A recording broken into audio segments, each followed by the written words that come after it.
Hey, so what's going on, guys? This is a another episode with Gavilan the Gringo, and so I'm actually here. What do you call this area, man?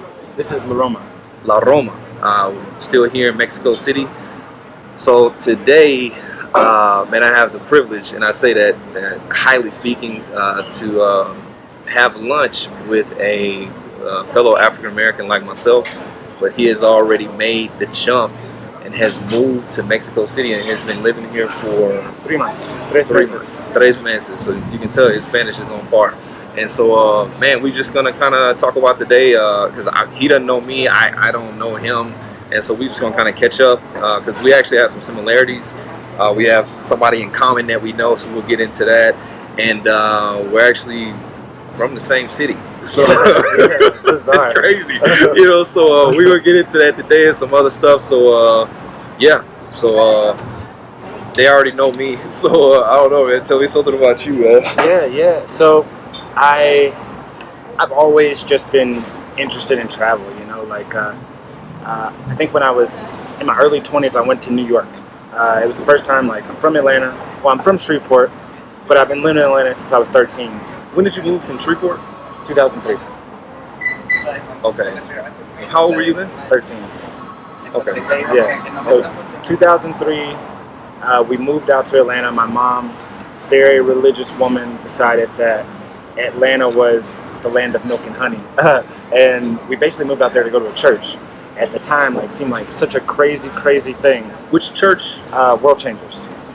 No. Yeah. Stop lying. Nah, I'm serious. Dr. Creflo Dollar. Yeah. Dude, I used to go there all the time for conferences and all of that, man. They thought I was a member at one point. Too many similarities. No, because my former pastor at the time, the church I used to go to, he was underneath Dr. Dollar. He was under his board, and so he would go there a lot for conferences and to teach and all of that. And so, just as one of the members, I would go out there on my own just to go to the conferences and things like that. Yeah. I had no. Wow. Okay. Yeah, anyway, man, I'm sorry. No. That's it's just like one similarity. Okay. Wow. Okay.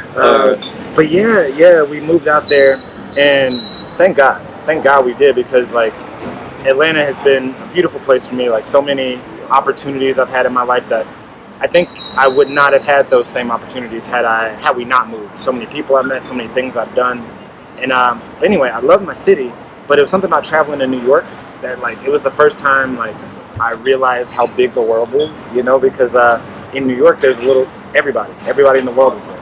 You know, like, you're walking down the street, you hear languages from all over, and at that point, my early 20s, it just kind of like ignited something in me, like, that I really want to continue traveling. Because before it was just an idea, like, oh, I want to go different places, I want to see the world.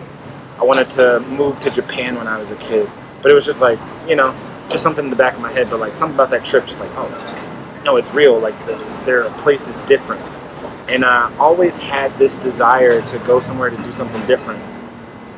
And it was not until last year I went to New York again. And I was so inspired being there. It was my first time traveling solo. I hadn't been out of the States. My first time traveling solo, and I love that feeling so much. And I'm like, I want to continue doing this.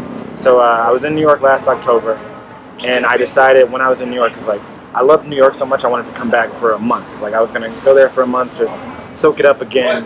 But I'm like, man, if I go somewhere for a month, I should go somewhere else. I should do something bigger. Like, I've always wanted to travel. So last October, when I was in New York, I decided. 2021? Yeah, okay. 2021. Okay.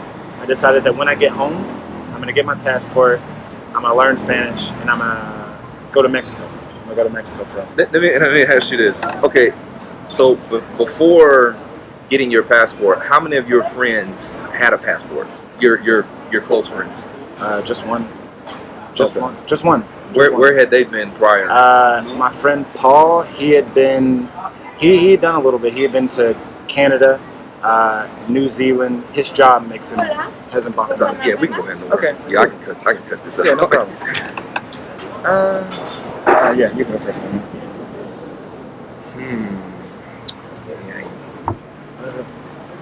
¿Cuál es su plato más pedido? Las enchiladas. Pero algo que no es muy, algo que no pesa mucho. ustedes no tienen una ensalada. Pues yo no sé. Tal vez una horneada o un croissant que es ligero. ¿Qué pasa, Pepe? Sí, primero para mi bebida, el chai latte. Y luego me das burrito de pollo.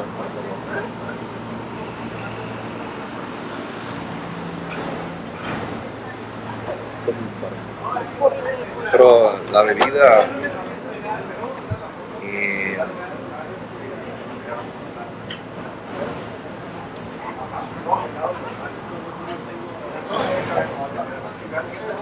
eh, limonada. ¿Mineral o natural? Natural. Sin limonada. Sí. Sí, y de hecho para mí no quiero chai latte. Agua mineral, prefiero eso. ¿A nombre de quién son esas? Levi. No, ya bien. Con permiso. Gracias. Señorita, ¿te puedes traer mi bebida cuando la comida viene? Ok, está bien. ¿Las dos igual? No, no, para él. Está bien. Oh, ok. Está bien. Ok, perfecto. Paul. Yeah. Yes. My man Paul. His job moves him around a lot. So like, Paul, I gotta thank him because like he's the one that kind of unlocked me out of my shell. It's like, hey, you actually can travel. Like, because he had been doing this thing. Like he'd been to Brazil, been to New Zealand, Canada, a couple other places. And like it was just one day he was just like, I was like, man, I need to take a trip. He's like, yeah, you should go somewhere by yourself. And I was like, oh yeah, that's an option. That's an option. That inspired my trip to New York, already a city I love, and being in New York inspired this trip.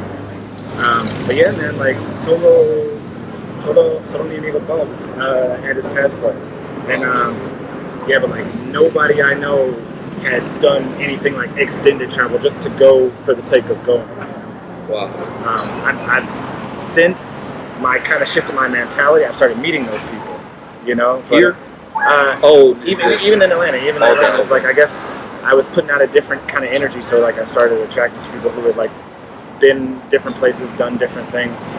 You know, like yeah. Wow. So I'm gonna say, man. Oh yeah. What did your? So when you decided to come here, okay. Well, first off, what did your parents think about you going to New York solo? That was kind of chill. That was kind of chill. They were like, cool with that.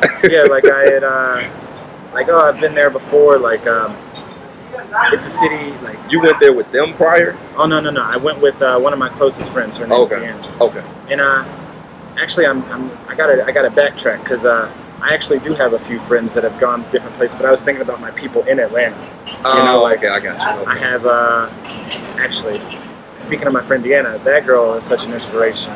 She lives in London right now. You know, Wow. like she's the one I went to New York to see, and like she's always kind of been a trailblazer with me. Like she'll go a place, then I'll check it out. Like she went to LA for an internship. Like, okay, I'll come out to visit you. So she's a leader, you're a follower. In that sense, I learned a lot from her. No, I'm joking. No. Yeah. But like, yeah, the role's kind of reversed. She's like, man, Levi, what you're doing is crazy. But she has definitely inspired me. I have another friend that's from overseas. She's from Nicaragua. Lives here now. And so yeah, I know a couple people, and I'm thinking about the people in my immediate circle that like have passports and travel.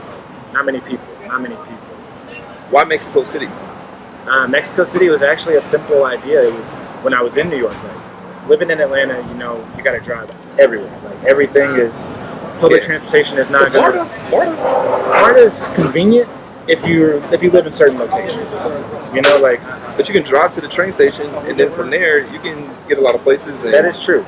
And I would say you probably don't remember because you're 13, but so you came to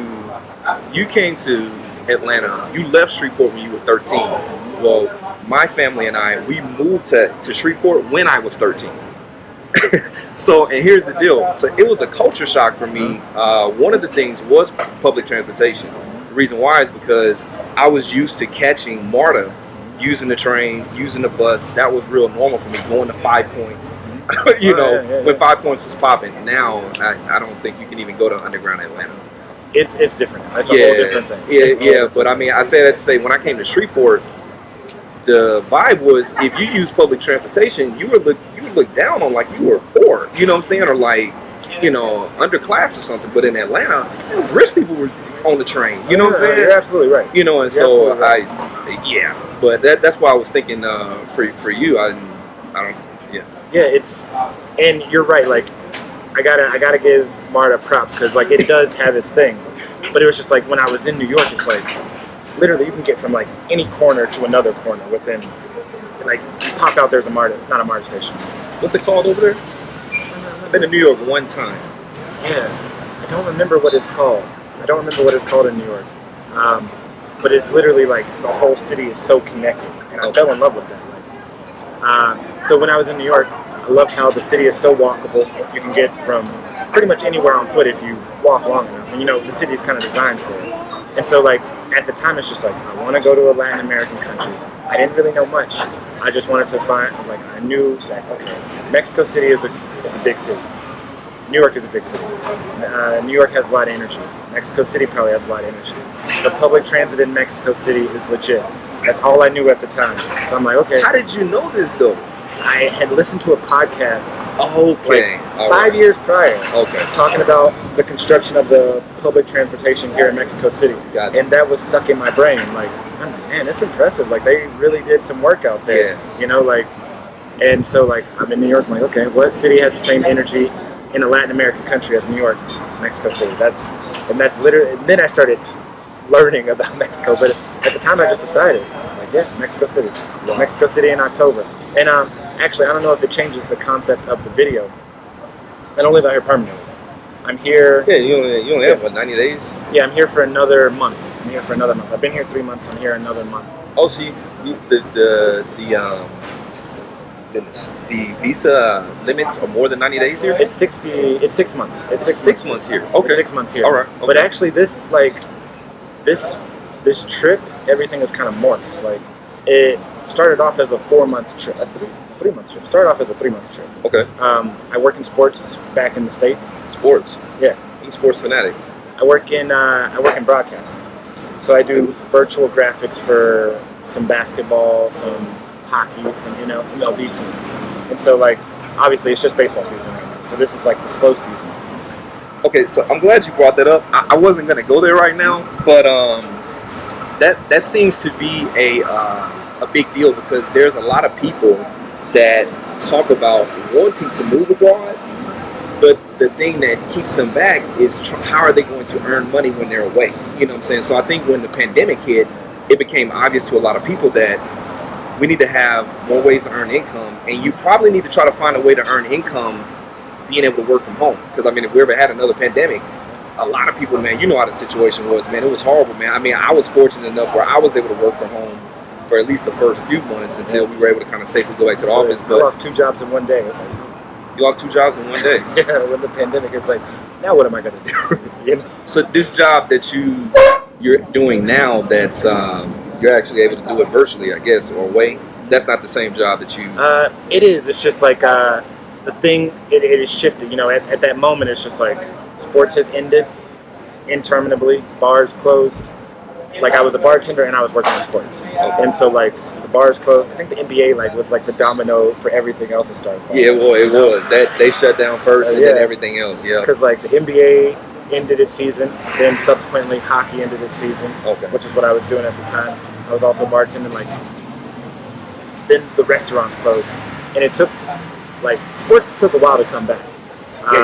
My restaurant didn't come back for 3 months. They opened back up pretty quick, relatively speaking, in Atlanta. Okay. But at the time, it's just oh snap, and everything around me, just like you're saying, all my friends. Oh well, I just take my laptop home and I'm good to go. So it was kind of a panic moment, but things worked themselves out eventually.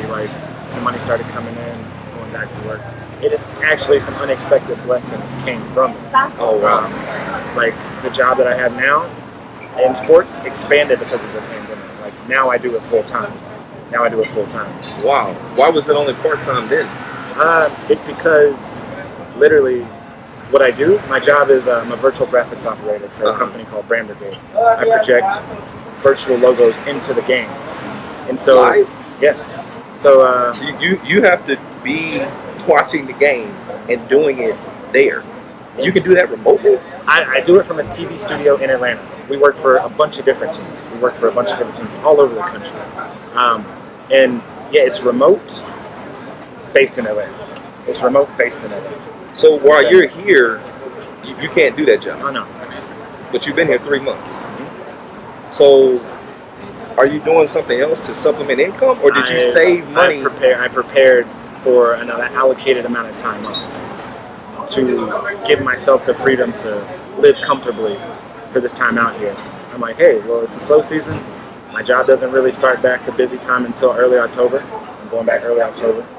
And I'm doing it again. So like, I'm a freelancer. I have 7-8 months crazy busy. And so like, I'm just smart with my money. And then I was smart with my money. What does that mean? Because I say I'm smart with my money, meaning you say you this isn't something I haven't traveled every year. This is the first time I've done it. So like, I was smart with my money to prepare for this. I guess I'm still smart with my money because I'm still out here. Okay. You know, like if this has been a unique opportunity that is really changing the way I'm looking at the world, changing the way I'm looking at what I'm doing next. Like this, I've always had a desire to move out of the country, and this has kind of been like a test to see like, would I like it? Can I do it? Can I adjust to another country? Can I adjust to another language?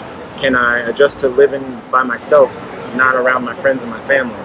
And so like I came out here because like I've always said I want to move out of the country, but before I actually did it, I'm like, I had this opportunity. Let me actually go out and travel for a while. And like at first my plan was I was going to do a month here, a month here, a month here, a month here. Like I had different places in mind. Within Mexico? I was going to do Mexico City. I was going to do Colombia. Been there. I was going to visit a friend in España también. But I was like, all right, if I really want to live in a place, see what it's like to live in a place, let me just stay out here for the whole time. So like, I shifted my mindset. I live in Mexico City this summer. And so far, like if I were to leave today, it has been a success. Like I have proved what I wanted to do. And right now my mind is shifting around like, so like how I came out here June of this year to visit, June of next year, I'm moving permanently. Like, this has shown me, oh, it's possible. And I go back to Atlanta with a mission in my mind to, all right, so this time next year, this time 2023, I'm actually moving. Okay, you mentioned a whole lot of stuff. I'm not sure what y'all got from that, but okay. First thing, man. Okay, because I didn't want to interrupt, so, and I'm not good with remembering things. Well, let me go back to this. Okay, you mentioned about the money aspect. I want to go to that. It's also I wanted to ask you about what your family thought about when you told them that you were going to come here. But I'm going to come back to that. You mentioned about being out here, and you had saved up your money basically and planned to be out here for these 3 to 4 months. Would you say that?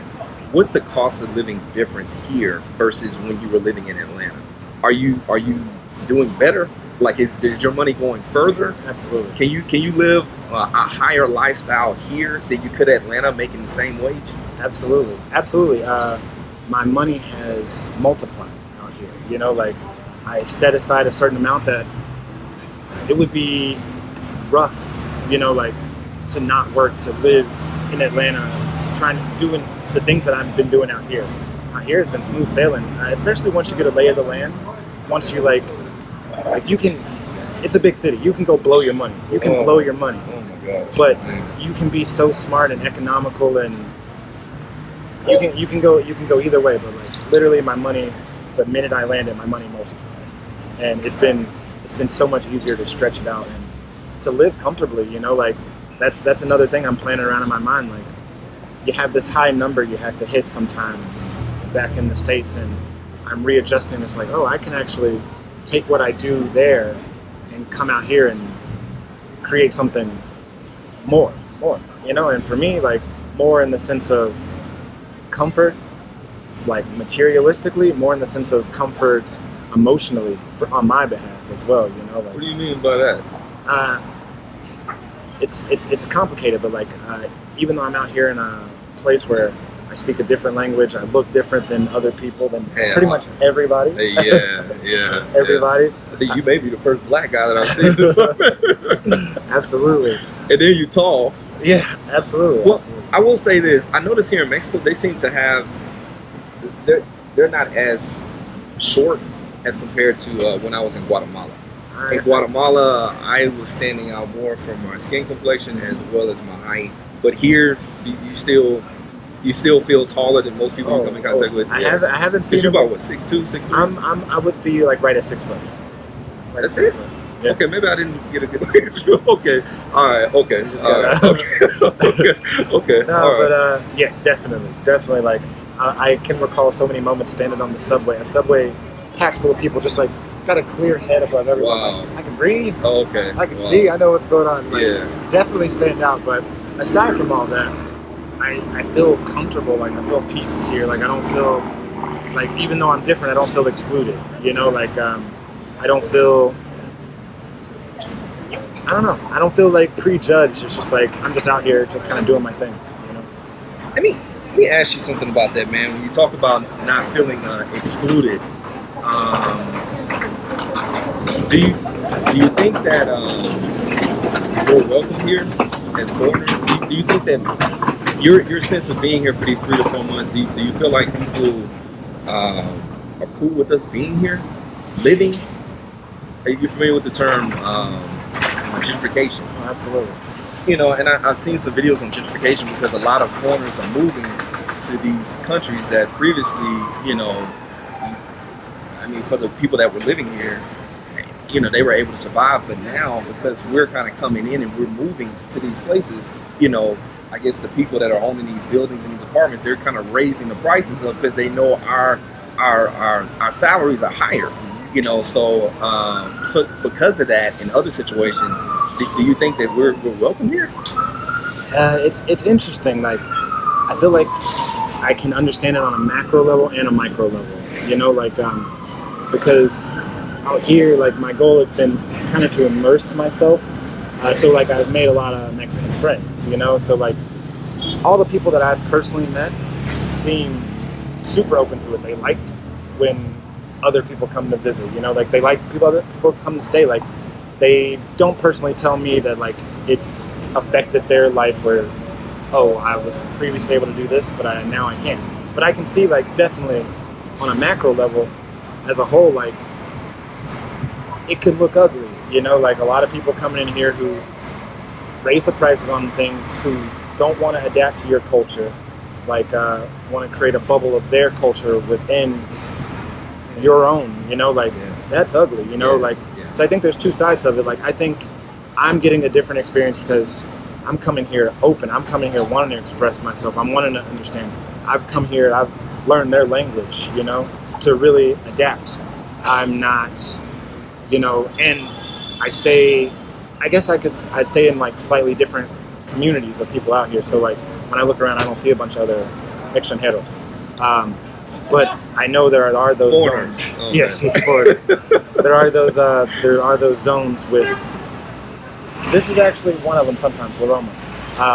But sometimes I think it's overblown. You know, like because yes, it's happening, but I don't think it's so prevalent where it's like it's just ruining the place. You know, but I think it is definitely the case. But I think it's also something that gets hyped up on the internet, like but actually being out here, like it feels a little bit different. It doesn't just feel like it's just like, wow, where are the actual Mexicans at? You know, like the foreigners, they stand out, you know, like we do. You know, like it's I don't think it's as big of an issue as my personal perspective. 3 months of being out here as a foreigner, I don't think it's as big as it's made out to be. Let me ask you this, because you mentioned something about you made a lot of friends here. Now, would you consider yourself to be an introvert or an extrovert? A combination of both. I would say I'm more of an introvert. I'm more of an introvert with extroverted tendencies. You know, I'm out here by myself. That's Are we like brothers from another mother? we might be. We might be. Okay, yeah, man. Because like I would consider. Oh, Sorry. ¿Les traigo las bebidas? buen provecho. Provecho. You want to eat and Yeah, we can continue or yeah, eat we and talk. Whatever you prefer for your video. Do you want people watching people eat? I was eating in another video I made. So Okay, so yeah, we can keep going. But okay, we can all right. Keep going. Yeah.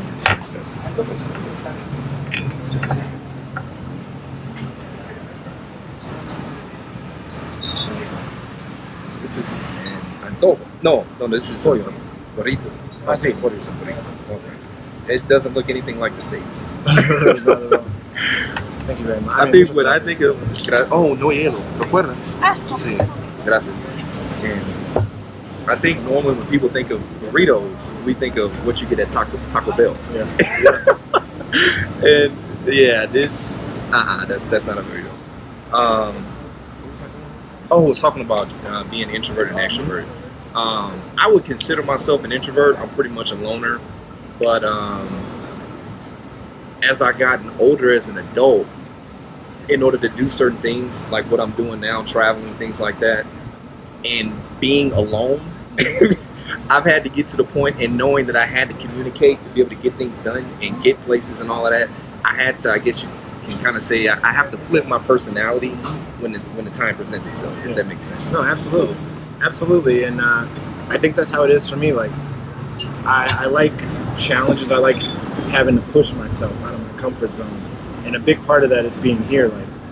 Like okay, I got pretty good at being social back home, going out, meeting people, you know. Did New York help that? Atlanta help that? Being in a bigger city? Being in a big city and just like having opportunities to go places, to do things, like it definitely benefited. And yeah, but like having that loner spirit, but wanting to be like outgoing. It's a little bit of both, you know. And so I got pretty good at doing that. But it's like I wanted to keep pushing myself. So it's like, okay, do that same thing, but you have to do it in another language, you know. And that has been a huge growth moment for me out here. It's been a huge growth moment. I've had to push myself out of my comfort zones even more. But like now that I'm kind of looking back at some moments I've had, it's like, man, so worth it. So worth it. Like I'm glad I've done that. I'm glad, like, because I can. At first, it was hard out here because I haven't been speaking Spanish long, you know, and I'm actively learning Spanish, like at this moment. Glad you. We might as well go ahead and go there. So, to inform you guys about how we don't know each other. Today is the first time that we've ever met. I learned about Levi. Is that how you say it? Okay.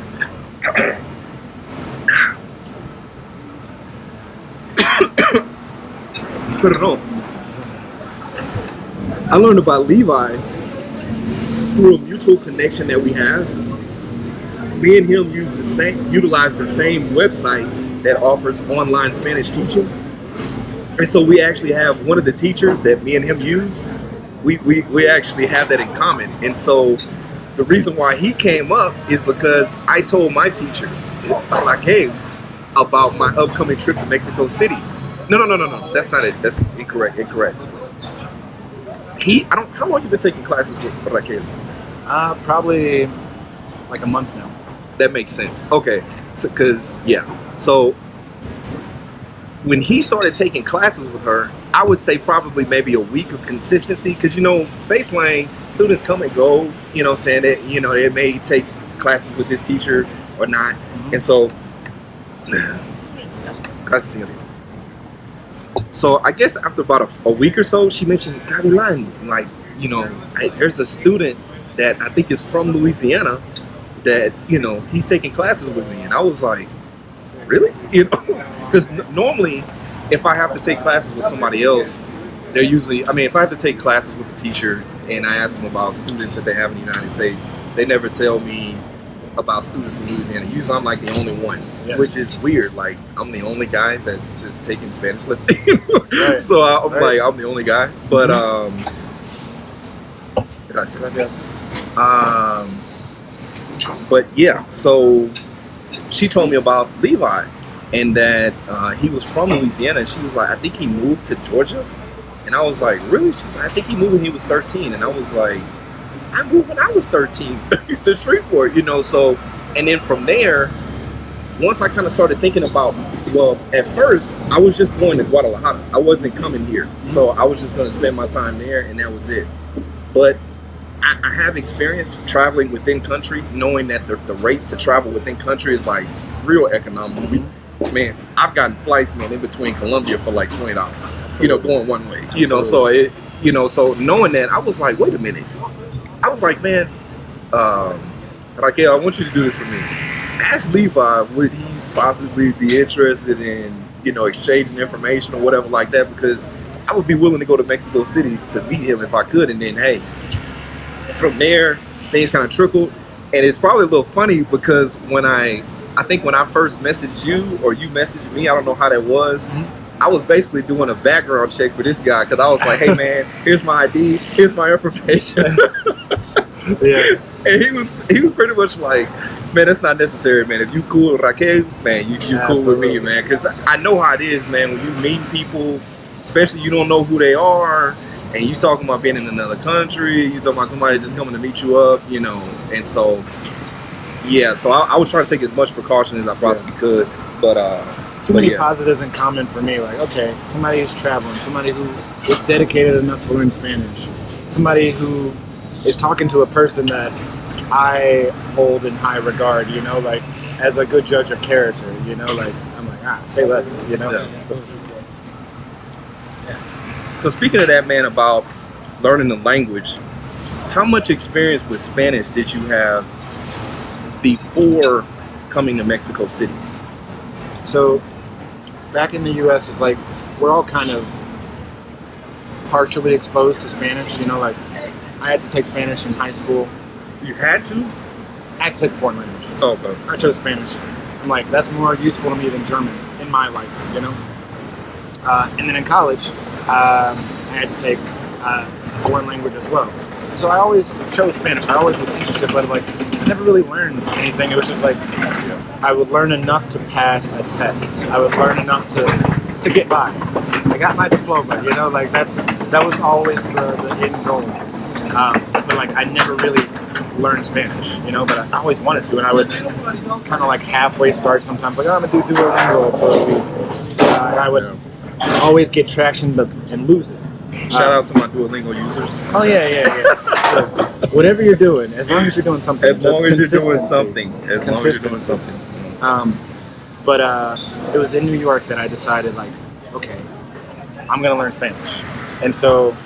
And it was for a reason, not just to pass the test. It was because I'm going to Mexico by myself and I want to communicate. And I didn't want to carry with me the stereotype that people from the United States can carry, like, come out here, oh, does anybody here speak English? Does anybody, like, imposing our language on the world. You know, I didn't want to come out here doing that. I wanted to represent myself well. I wanted to represent black people well. Over everything, over America, the United States in general. I wanted to represent black men well. Because we don't do this a lot. There's not a lot of us out here. No. So I wanted to communicate. I wanted to immerse myself in the culture. So I decided in October of last year, 2021, that I was going to really start learning Spanish. So, and I came home and just dedicated myself to it like it was a job, you know. But it turns out that it didn't feel like a job because it's like I enjoyed it. Like, you know, once I saw like there was a connection in my mind. The more work I do now, the more fun I'm going to have in Mexico. And so it's like I started to see that direct inverse loop, especially when I actually started practicing speaking to people. It's like the harder I work, the easier it is to communicate. And it turns out connecting with somebody from a different culture is incredibly rewarding because it's like once you can talk to somebody, it's like, oh, we don't have any real differences. You're a person just like I'm a person. Like what I thought was different about it is just because we're far away. Like Baselang has been a blessing in showing me. I talk to people from all parts of Latin America, thousands and thousands of miles away from me, and we're laughing, cracking jokes, sharing what we have in common, and it's just like, it's because now I can communicate, and now it's just like, I love learning Spanish. I love hearing it and understanding it, you know, like, it's like I still work hard, but it's like I'm having fun, you know, so I've essentially been learning Spanish for 9 months now. But when I came out here in June, it was 5 months. That's more 9, than 10 what months. Raquel told me. Raquel told me like just a few months. She's probably thinking about since I've been out here in Mexico. Oh, okay, yeah. Mexico, coming out here to Mexico was definitely like turning a switch. Like it wasn't like base leg. It wasn't like taking classes online. It was like, oh, this is real. I have not really tried to talk to anybody in English. The only time I find myself talking in English is like in the real touristy places, and I guess people hear my accent, and so they automatically assume that I can't, so they try to carry on the conversation. But in my general sense, Mexico City, and correct me if I'm wrong, if you're not doing the touristy things, it's gonna be a challenge if you don't have the drive. Absolutely. If you don't have to drive, and then if you're not with like what you said, if you don't really have the desire to want to learn the language and you don't really have a good foundation, to me it's like this is a little challenging. In my personal opinion, absolutely. Like I 100% think this trip would be vastly different if I was out here by myself and did not speak Spanish. Like, first off, I probably would have gone home already. I would have been like, okay, I saw the sights, time to go. Like, because and you're right, like, there are people that speak English here, but you're 100% right. It's in the tourist zones. Yeah. And it's not all of them. It's not all of them. You're right. There might be a person in the store that can help you out, Yeah. you know? Like, I recently had that experience because my mom came out here to visit me. She came out here for a week. For real? First time in Mexico, she came out here to visit me. Oh, so she's been abroad before? She like had a cruise that stopped off in Cuba for 2 or 3 hours. Okay. So technically, yes. Okay, yeah, but I got you. not like being out here for a week. Yeah. What did she think about it? She loved it. She loved it. She absolutely loved it. My mom's a very open-minded person that wants to understand, wants to connect. And it's kind of like me. She wants to find the similarities in people, not the differences. And fortunately, even though she doesn't speak Spanish, she had a translator. She had a tour guide, you know. But, you? Yeah. Oh, yeah. I'm like, really? Okay. Yeah, your mom, she did that. She did that trip. Nah, me. Okay, I got you. Okay, yeah. She had a built-in, like, translator tour guide. Yeah. But yeah, she loved it a lot. And she left saying, wow, people are all the same. You know, like, I think there's a way that we think back home where we're always looking for ways to divide ourselves, you know, but when you can come out to a place and feel a different energy, it allows you to see the similarities in people versus focusing on the differences. I can tell, like, just being out here for this amount of time has been like healing my mind in a lot of ways from a lot of the things I'm always thinking about when I'm back at home, you know, even though I'm different, you know, like I feel I feel extremely included. I feel extremely welcome, but that's because I've put in the effort, the work to include myself. Like I go out of my way, like you, like I'm out here. Sometimes I forget I can speak English, you know, because I'm always communicating in Spanish. I'm always giving myself the intention to be able to communicate. I'm always trying to connect a little bit more. This is the most English that I've spoken by far since I've been here. Like maybe a couple sentences, you know, but yeah, by far. Yeah. So I'm sure this is making you uncomfortable to have to talk this much. Because I know how it is, man. Well, you live here. For me, I'm doing this interview in English because most of the people that listen to me, they only speak English, you know, so, but yeah, for me, normally when I'm traveling, people always ask me, or even when I come here, like, are you here for vacation? Or people ask me back home, like, hey, you going somewhere else? And they're like, man, how many vacations you get? You know, and I'm like, man, when I come to Latin America, you know, because I'm in the process of learning Spanish, you know, and trying to improve every day, I don't see this as a vacation. This is an investment. You know what I'm saying? This is not a vacation for me. I'm not coming out. Now, I take that back. I do, when I go to a city, yeah, man, I'll go do some of the things that's there and things like that, but I'm coming here with the intention to talk in Spanish as much as possible, because when I go back home to the States, at least where I live now in New York, that's a little different. There's probably a lot of Dominicans there. You know, you probably got a lot of people, but where I live, man, in Louisiana, I don't have access to that many that many opportunities. And then plus, I don't work in a situation where I need to use Spanish. None of my family speaks Spanish, and so I find myself practically for 15 hours a day, except for a 1 hour class with Raquel, talking in English all day. So when I come to places like this is my opportunity to get in all the Spanish I can, because I know when I go home, I'm gonna be talking to gringos all day. Absolutely, absolutely. No offense intended. Absolutely. And that's been my energy out here. Like, as long as I'm out here, I'm avoiding the pockets of travelers. I'm avoiding the pockets of English speakers. When I say travelers, I mean the majority. There are communities of people out here who, from the U.S., who only hang out with people from the U.S. And they'll be out here years and not speak Spanish, you know, because they don't have to, and they find ways to get around it. Like, That's amazing. the way you described it as an investment, it's like, people always say, like, if you really want to learn a language, go somewhere, immerse yourself in the culture. And that's what I've done. And I still have so much to learn, but my Spanish has multiplied. That's impressive, here, man. You know, like, because I have to communicate. I want to communicate. I get to communicate. But like every day, it's like you're hearing things for the first time, you know, like, and you're getting accustomed to different situations. And like every day is a little bit easier. Every day is a little bit, if you're putting in the work, because it's also easy to be in a place like this and not put in the work, you know, like. Some people have the thought that if I move to a foreign country, I don't need to take Spanish lessons. I can just get out there and just, you know. Yeah. Why do you take lessons and live here? Because I had that mindset when I first got out here. My first month, like, before I came out here, I was studying every day, hours a day, to prepare myself. Then I'm like, yeah, once I get to Mexico, I'll be hearing Spanish all day. I'll be speaking Spanish all day. The world is studying. What do I need to study for? But I started to become like really frustrated that month because I hit a plateau like very quickly. Like, I became so frustrated that I couldn't express myself in the way that I was accustomed to, that I couldn't understand in the way that I was accustomed to, and it wasn't getting better. It was almost like it was getting worse out here, you know? And based on the things I was trying to do, it's like, it's not gonna work.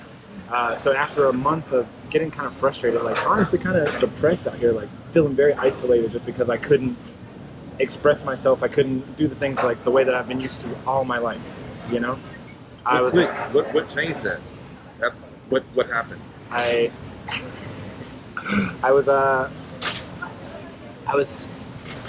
was spending a lot of time with a certain person out here, and she was just like, Levi, your Spanish isn't good.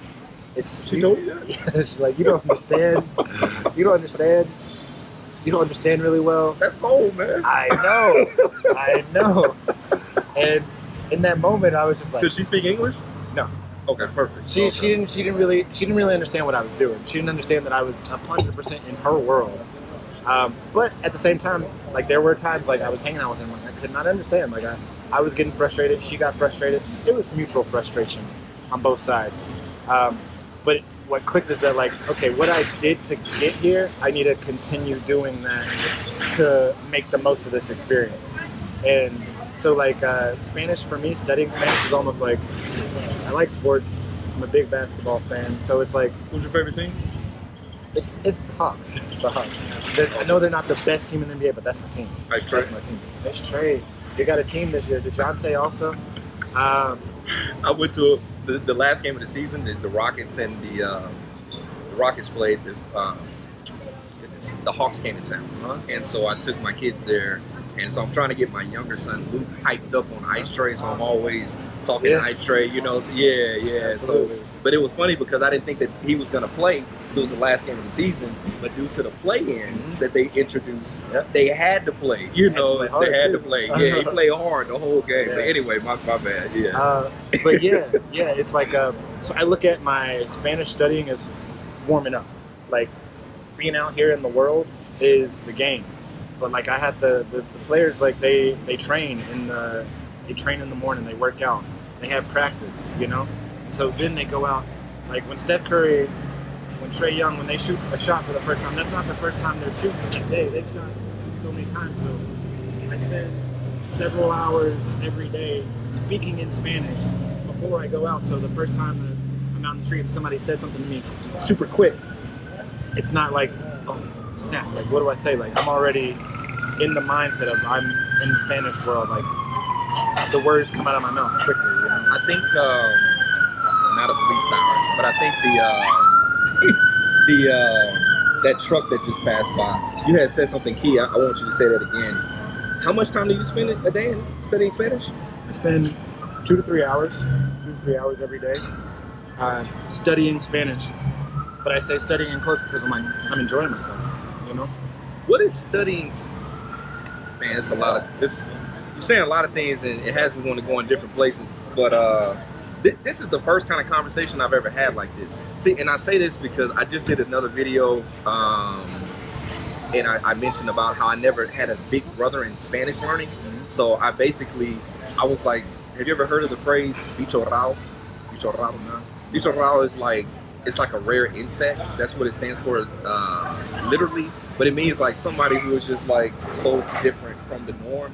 And when I was learning, especially in those beginning days, man, I used to be like, what you need to do all that for, you know? And so, man, I've gotten to the point to where was I going with this? I forgot where I was going.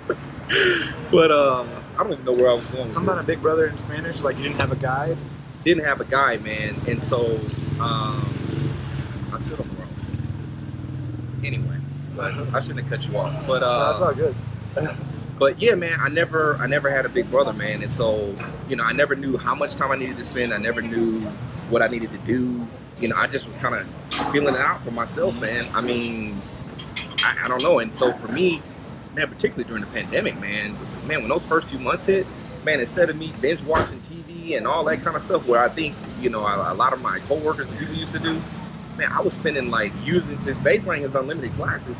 I was taking like 5-6 hours a day.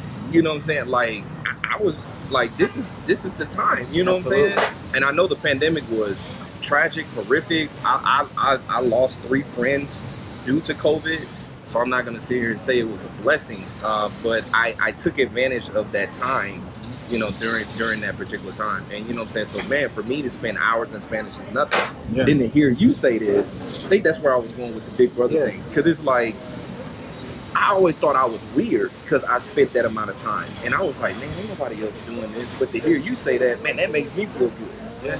Yeah. No, absolutely. And it's almost like if you put in the right amount of work, it gets to the point where it's like, I don't feel like it's work. Talking to my Spanish friends online, like talking to Raquel does not feel like I'm working, like it's like, man, I get to catch up with an amazing person, have a great conversation, and that person is educating me as we're doing it, like sometimes it's like I'm literally just sharing my life with people, and because that's the point of a language. Like so many people spend so much time doing other things, but you learn a language to speak it. And then once you start speaking, it's like, that's when it clicks. That's when it clicks, but that's 100% how it is. Like I look forward to having this opportunity to share this thing with people and to do something that you're right, because like I didn't have anybody to really show me the way either. Like I don't know anybody in my life that's actually learned another language. And I'm gonna tell you this, man, and this hit me about 7 months ago, man. Now we're African Americans, so we just being real. We were talking about slavery, the transatlantic slave trade that brought our ancestors over here.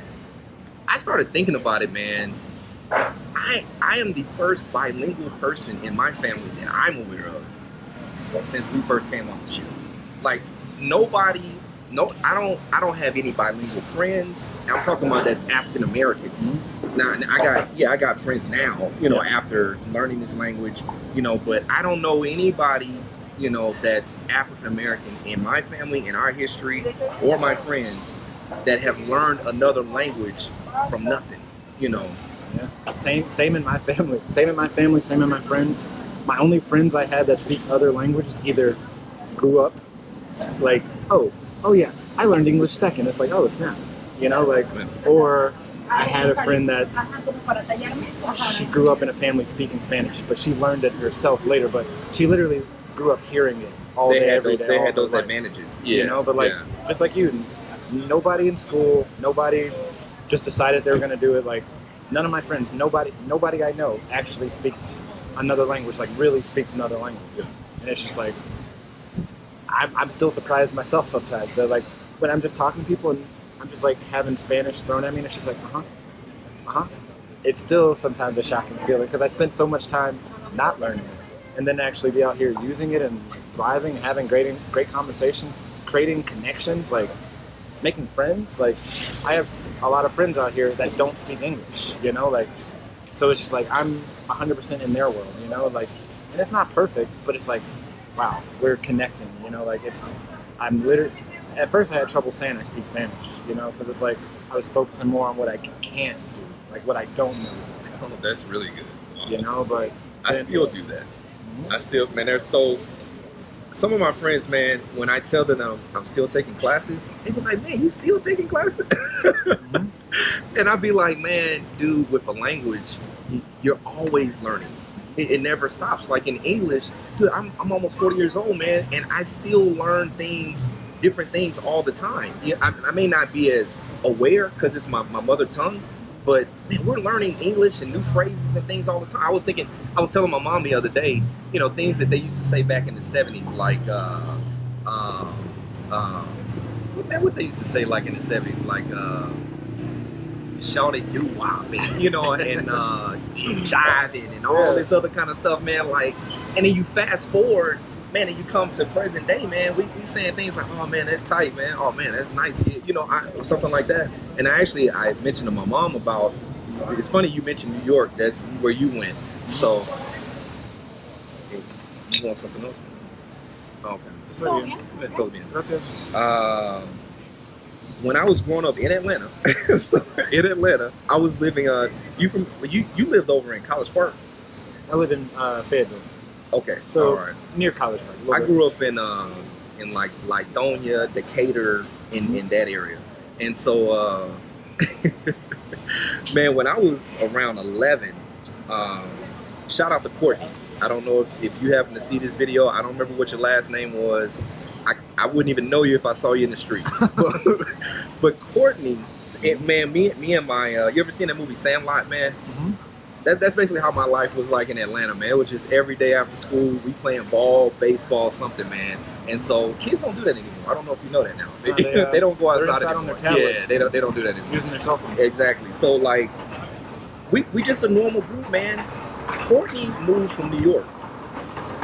And man, that was my first time really being exposed to somebody from the United States that didn't sound like me, and didn't really talk like me. And I didn't think about it much then, but now as I get older and I start thinking about different regions of the United States, and then we're talking about abroad, man, Courtney came in the neighborhood talking about, hey, what up, kid? And I'm like, hey, where the dude from, man? And he was like, hey, that's fat, yo. And I'm like, that's fat? I'm like, do they still say that in New York? Do they still say that in New York? I don't think I heard it though. Oh, okay, all right, yeah. But I mean, like, stuff like that, man. And I'm like, man, who is this guy, man? And then eventually, I just kind of adapted myself to how he talked, and it just became normal life. So I bring that all back to say, we're always learning new slang, pedagogy. You know, we're always learning different ways to communicate and to say things. And because it's our mother tongue, we don't think about it that much. But when you're learning a new language, you got to think about this. He has 9 months in Spanish, right? Think about your 9-month-old baby. Straight up. I feel like a baby out here sometimes. Babies are always learning new things, you know, all the time. And my kid, even my 14-year-old, he can't talk about certain things that I can talk about, like what me and him can. You know, he doesn't quite have that vocabulary, that world perspective to be able to talk about those things. And so I say all that to say, when you're learning Spanish or any language, man, you're gonna be in the game for a minute, man. Unless you do the leap like Levi, you know what I'm saying, and just move, you know. And then eventually, I imagine if he's preparing to move, which we can probably go into that a little bit later.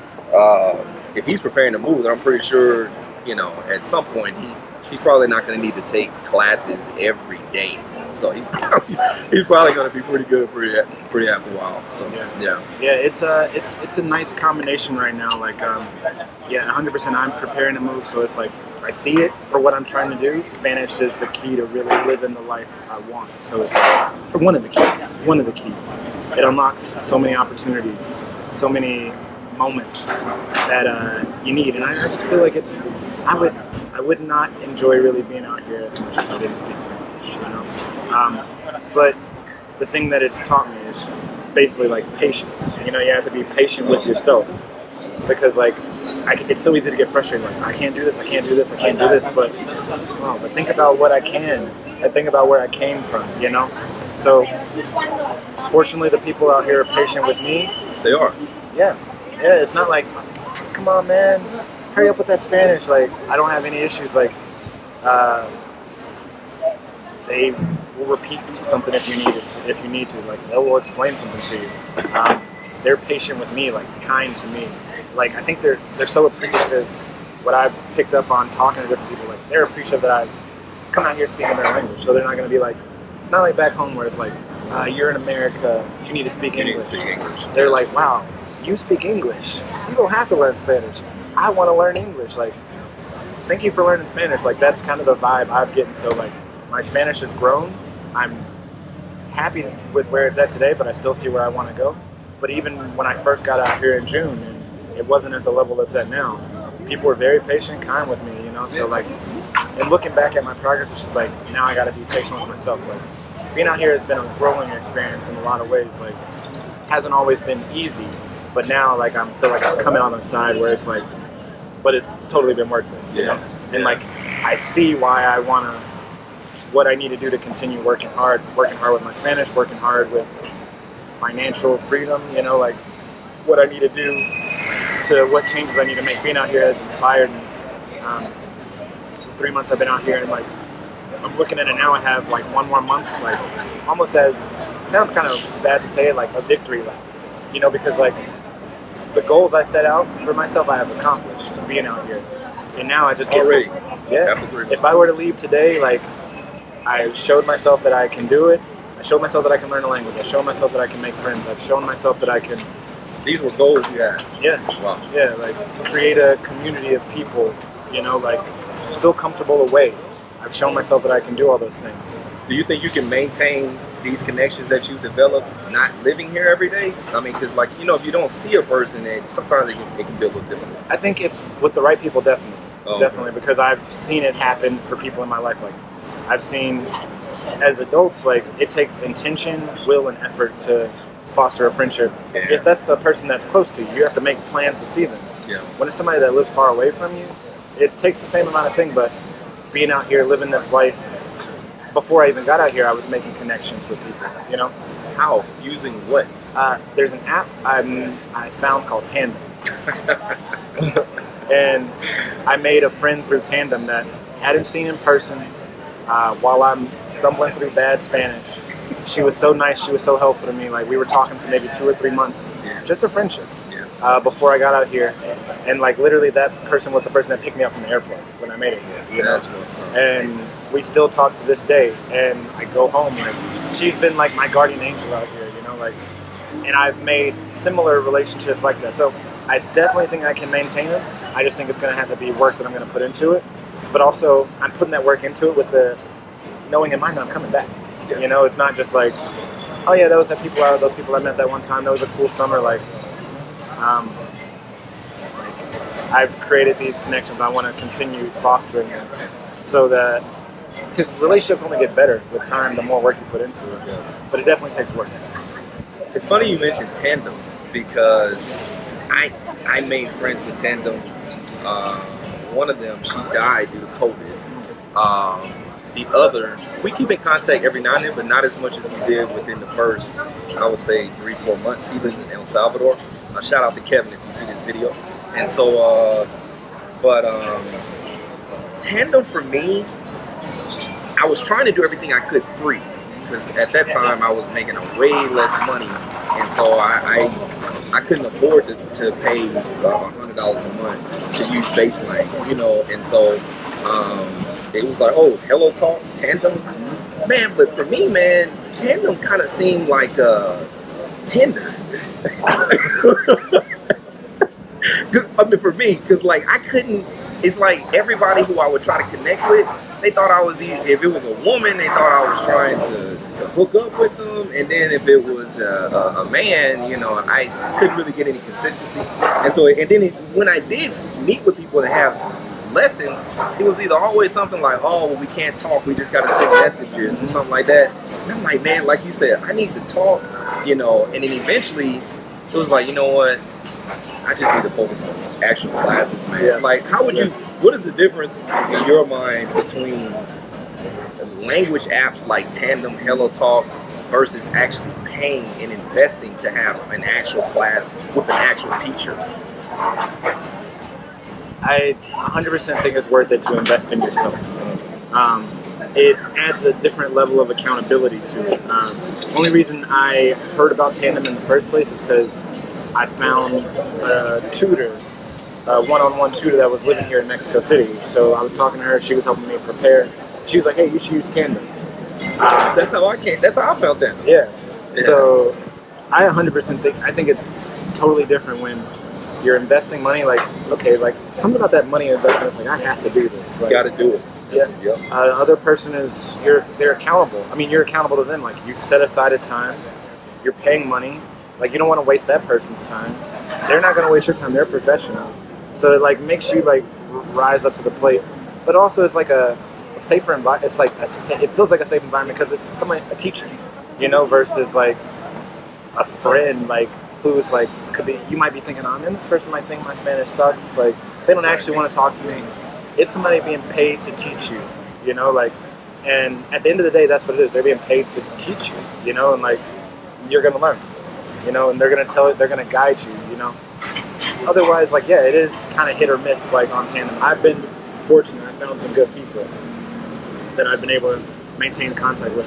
And I think you are right. Like, when I think about it, is kind of like, almost like Tinder. Like, it is a lot of male and female connections, you know? I mean, maybe that was just my experience, you know, and I'm not saying, like I said, I still have my friend Kevin, and there were some other guys. There were some other guys where, you know, due to schedules, we just couldn't really seem to get on the same page. And then also I had the problem too, man. I always felt guilty to try to switch, because, you know, it works kind of like you start off in English, then you switch into Spanish. And I always felt like they wanted to talk to me more in English than I could really talk to them in Spanish. You know, and I felt guilty if I tried to switch it over. And I'm like, man, I want to help you with your English, but I you know, we've been talking 20 minutes and we only got 10 minutes to go, you know. So, yeah. You know, so I'm like, this is benefiting you more than it's benefiting me. We're just chatting at this point. Well, from your perspective. Yeah, and then I learned too, man, and I said this plenty of times, that, and I'm probably gonna make a video on this, that native speakers who aren't teachers, there's a big difference.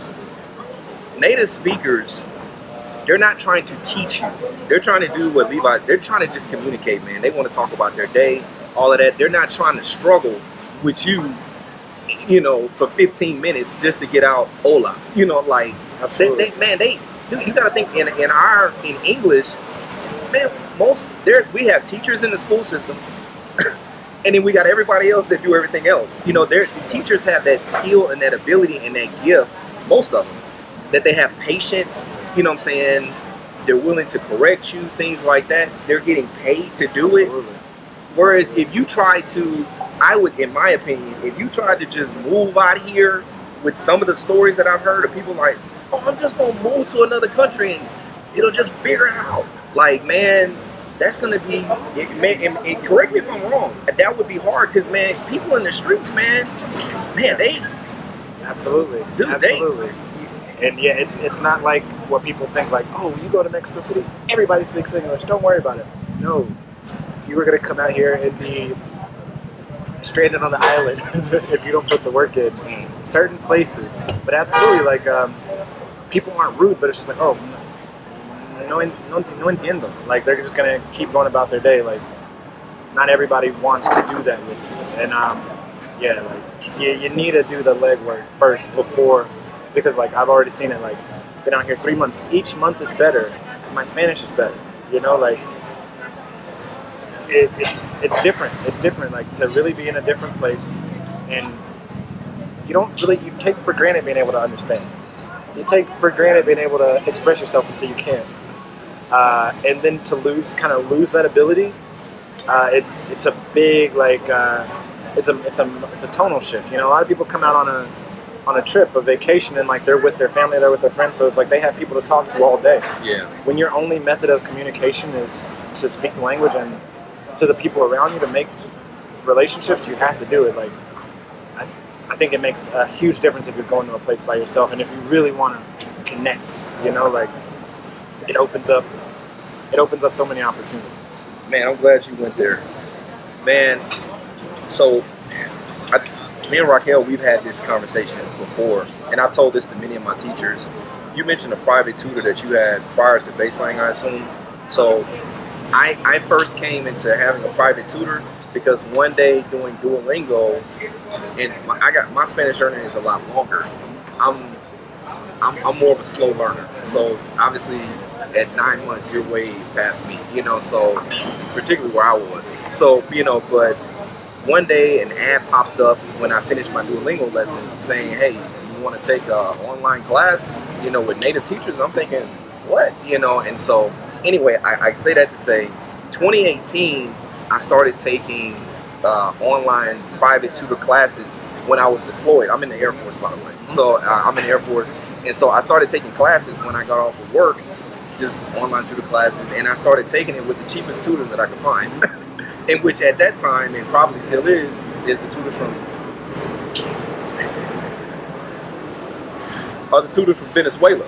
And so, you know, I was able to get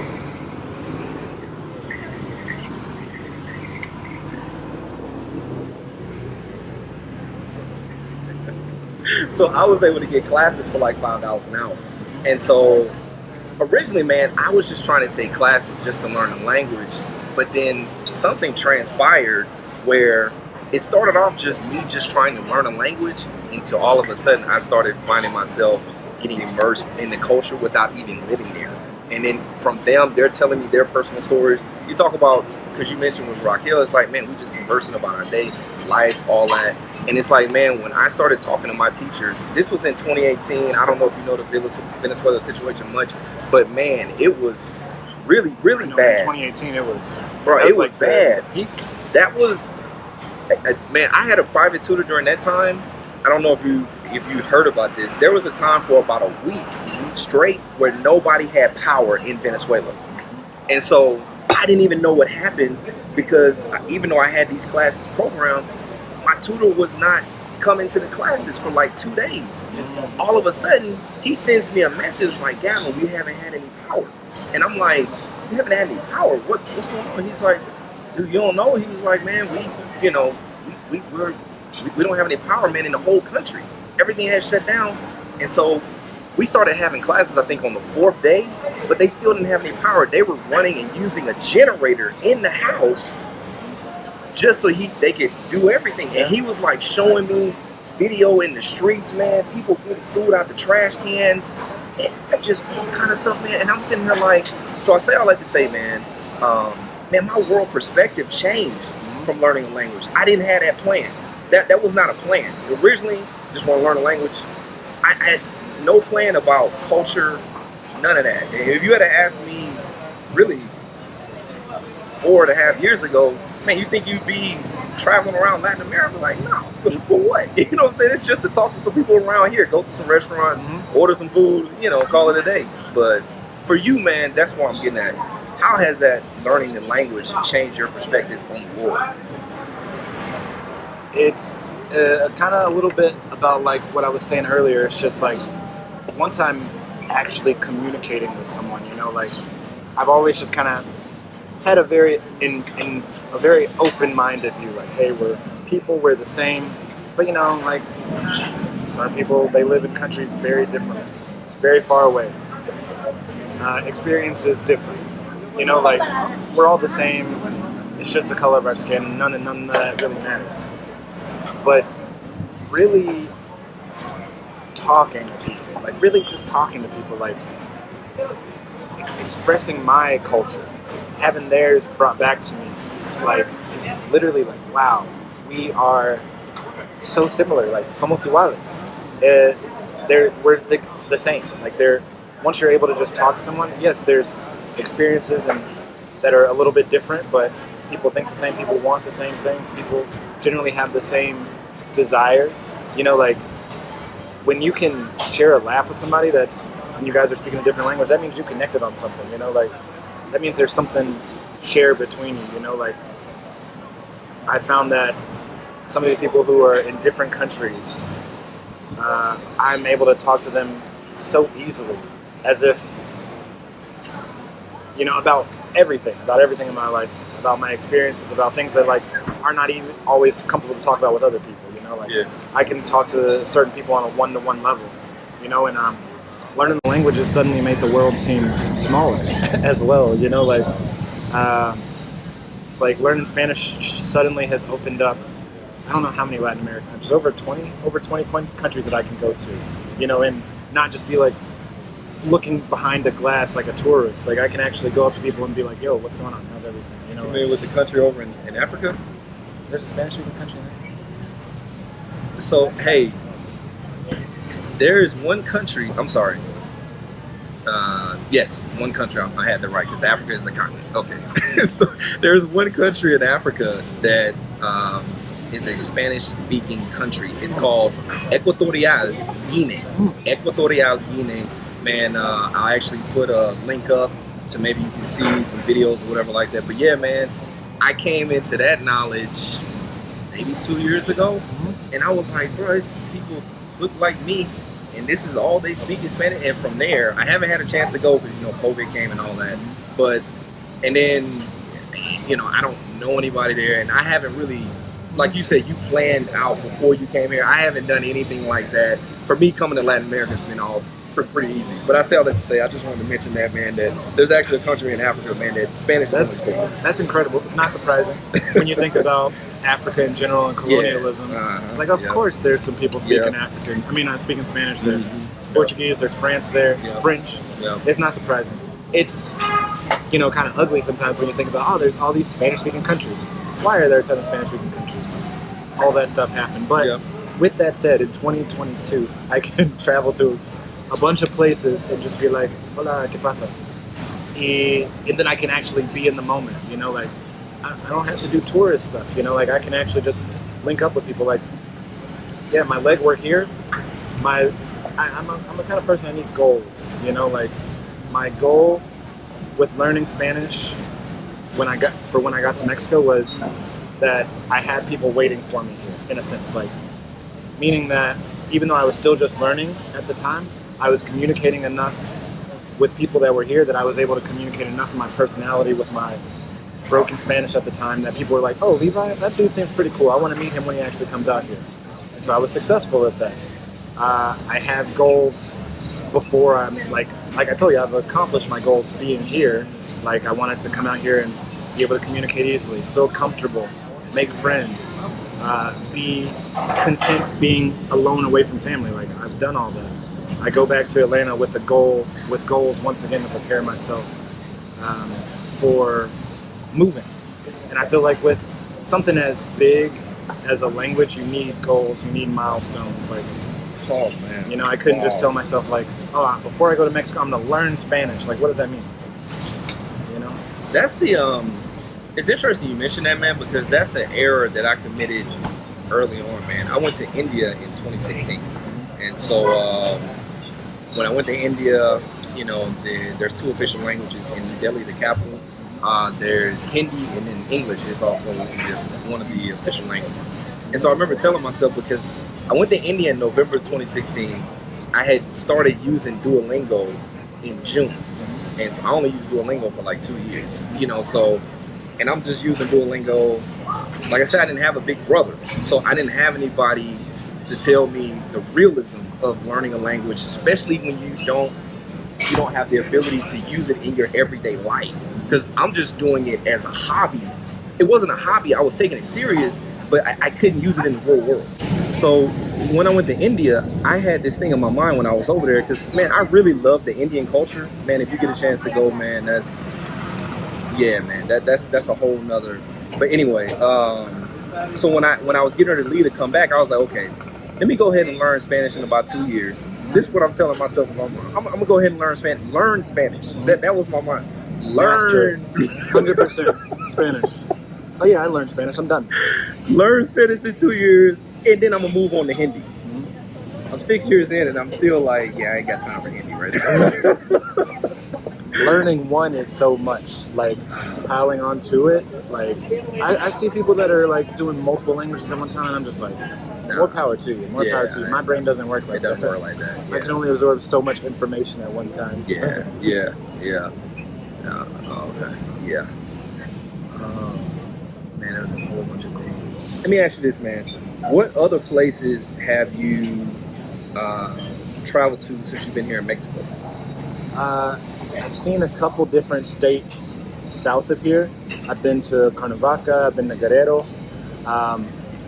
I'm visiting Puebla this weekend. What city is there?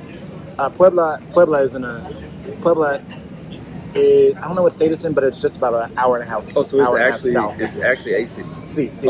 Puebla is a city. Okay. Yeah, like I've been in this area a lot. I went to the pyramids, Teotihuacan. Yesterday, yeah. Yeah. So I've been mostly, like, I would say probably like 85% of it's been in Ciudad de Mexico. But yeah, I haven't explored out too much. Just seen a little bit more. So it's interesting. I'm listening to you. I didn't hear you mention Cancun one time. I didn't hear you mention Playa del Carmen one time. I didn't hear you mention La Isla de las Mujeres one time. You didn't mention any of the quote-unquote typical, I'm an American, I'm going to go to this place in Mexico. Why do you think it's so hard, and since we're African Americans, why do you think it's so hard for us to want to travel somewhere that's beyond our horizon? I think one of the unfortunate things is that a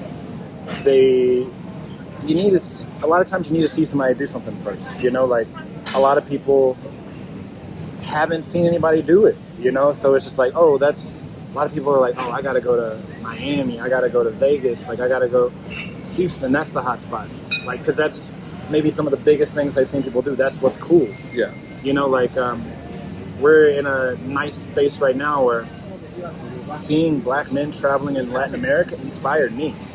Like, it was an idea in my head, but then I saw some videos on YouTube, like, but there's guys actually doing this. Like, the thoughts in my head, I'm seeing people actually live in that. So they took thoughts in my head and showed me a reality where people that look like me, because it's African American men are a very specific niche, like we are thriving, you know, like in a way that is different sometimes than back home, you know, like that inspired me. So it's like literally a lot of people just haven't seen it done, so they don't even realize it's a possibility. Like, haven't seen somebody learn another language and go to another country.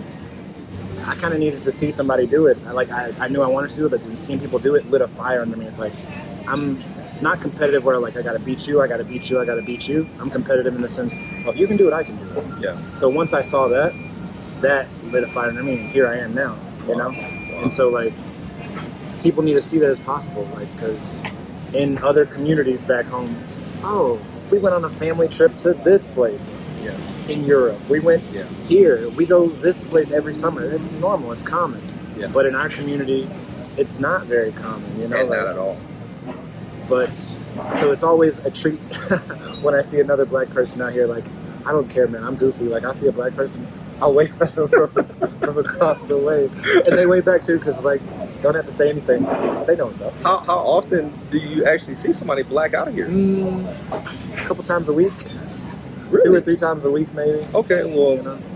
Yeah, I guess definitely depending on what area you're in. Like, if you're in some of the more touristy areas, yes, the kind of further you get off the beaten path, it becomes a little bit more obscured. But when you see a black person out here, there's a shared bond of a shared way of thinking that we don't have to communicate, but I know that this person is thinking in a way that is similar to me. Yeah. Is thinking in a way that is different than a lot of people back home. Yeah. And there needs to be more like that. But and there will be in the future. You know, like, but it's just like we're just kind of scratching the surface of what's possible. Yeah. You mentioned about I guess guys that you've seen online, and so I've seen a lot of, I've seen some black guys online, and then they have some channels, you know, and they kind of put out their, like, you know, that perception, like, Gracias. gracias. ¿Qué quieren terminar? Car o car? Taret. Okay. Gracias de nuevo, Gabriel. Oh man, de nada.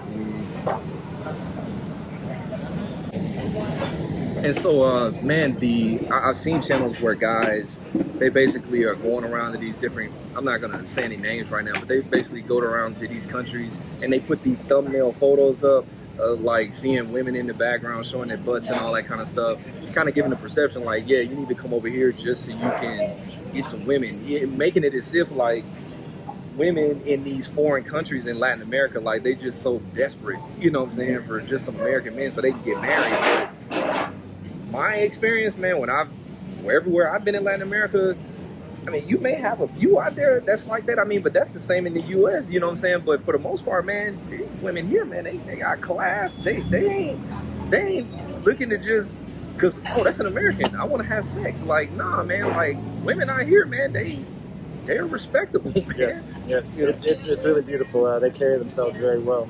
And I've actually had some people back home ask me questions like, if I meet someone out here, it's like, oh, are you talking about trying to come to the U.S.? And I'm like, yo, like they do not have interest in, it's not just like, oh, I want to go to the U.S., I want to do this. Like, oh, I want to go visit, I've heard I want to visit Canada. Like, that's what I've been hearing, you know? Like, I've heard I want to go to other parts of Europe, other parts of Central South America. Like, it's not like that. But I know exactly what you mean, because there's definitely that type. There's the dudes just putting out like, yo, come out here, get your ladies. Yeah. You know, like there's. By chance, do you follow the Lingue blogs, Ricky? Yes. Yes. My man. But, Ricky, man, he was the one. If I had to say I had a big brother, I would say it was Ricky. I would say it was Ricky, man. Let's see.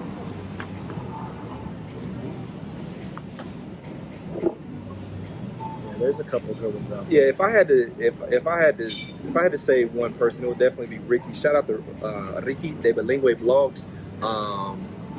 Haven't been able to meet up with him, you know, but I mean, man, he's got a great channel, man. Yeah, and yeah, man. ¿Gusta agregar servicio?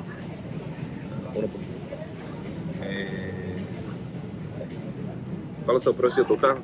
320 de la cuenta. Gracias.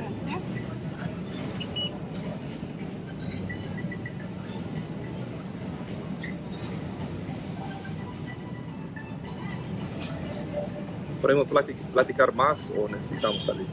Sería todo. ¿Está bien? Bueno, su firma nada más.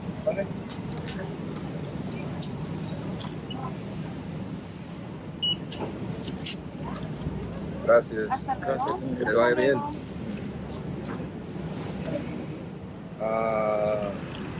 I didn't stop the video.